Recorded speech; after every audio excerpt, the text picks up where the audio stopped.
গ্রামের নাম পলাশপুর। এই গ্রামে থাকে মায়া নামের এক কিশোরী। বয়স মাত্র 12, কিন্তু চোখে মুখে এমন এক উজ্জ্বলতা যেন সে নিজেই সূর্যের টুকরো।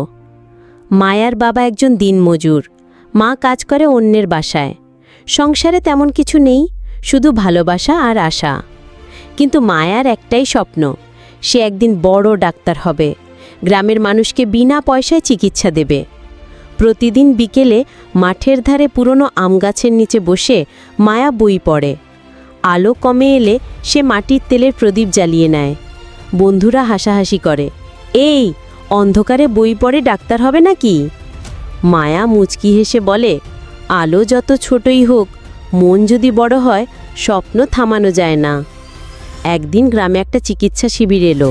শহরের এক ডাক্তার মায়ার বই পড়া দেখে অবাক হয়ে গেলেন। কথা শুনে বুঝলেন মেয়েটার জ্ঞান আর মনোবল অসাধারণ। সেই ডাক্তারই ঠিক করলেন মায়ার পড়াশোনার দায়িত্ব তিনি নেবেন।